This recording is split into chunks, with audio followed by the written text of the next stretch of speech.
I have been waiting for this question and I finally got it the other day on one of my videos. How do you feel about AI and how it will make a designer's job obsolete? And my first instinctual answer was, will it?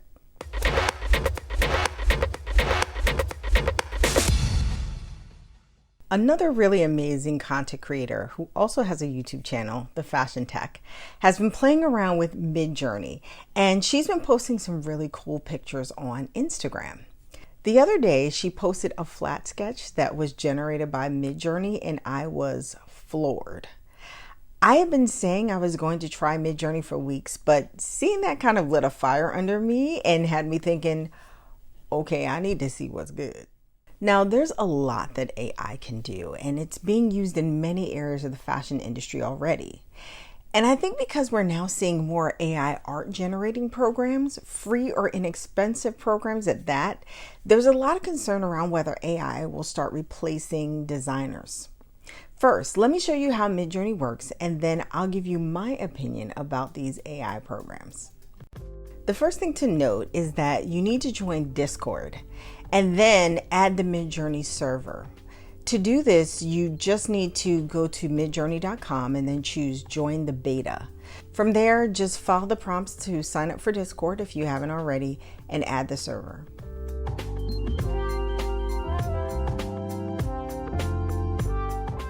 This is where it got a little confusing for me because I've never used Discord.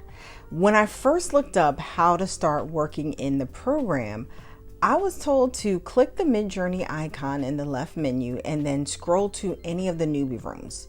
And you can do that. The only thing I don't love about working this way is when you're creating anything in those rooms, it can be hard to find your art because while it's generating, other people are also creating art, and so your art starts scrolling and can easily get lost within everyone else's. So instead, I click the Discord direct messages icon at the top left, and I create my art there.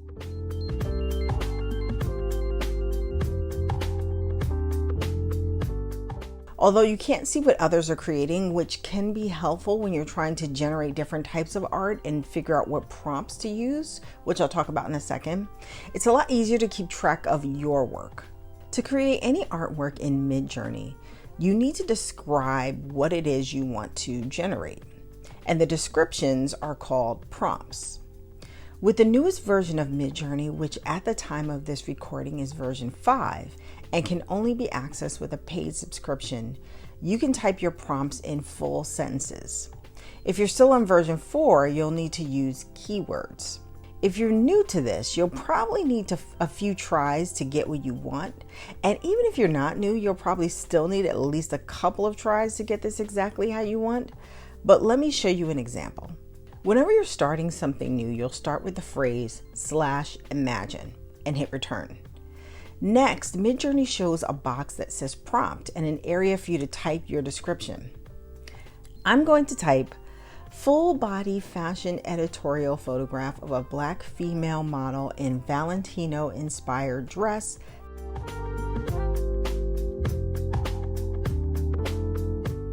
Looking away from the camera, insanely detailed, hyper maximalist, hyper realistic, Unreal Engine DOF studio lighting.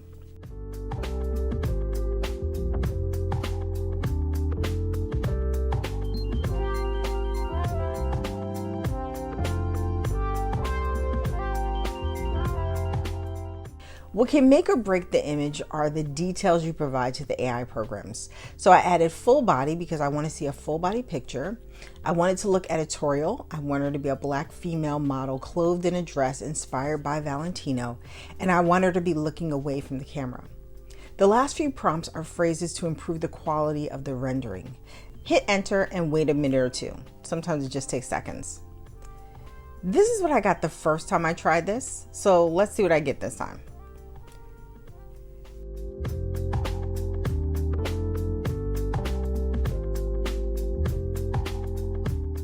Now, once it's done, it'll give you 4 options to choose from, and you can decide to either upscale one of the 4 options and render it in a larger, more detailed format, which are the U options, or create more variations of one of the pictures, which are the V options. Once you find an image you like, click one of the U options. Once it renders, click Web, which will open the image in a new window, and then click the Save icon to save the image to your desktop. I also tried this with flat sketches and fashion illustrations.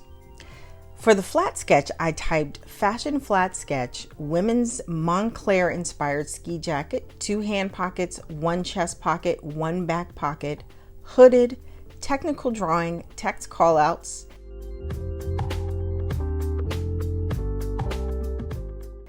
and this was the result.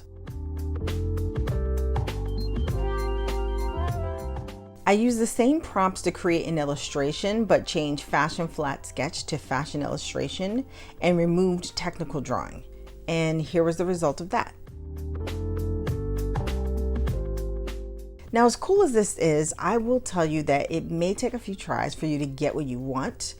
I wasn't expecting those prompts to be so important, but I mean, you're just describing what you want and the program is trying to interpret an image for you based on that description.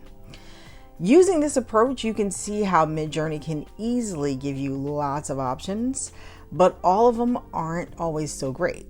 Also, when it comes to flat sketches and illustrations, those are cool and you might be able to use them as a starting point, but the flat sketch may not be exactly what you want. And if you notice, none of those illustrations match the flat sketch I previously generated.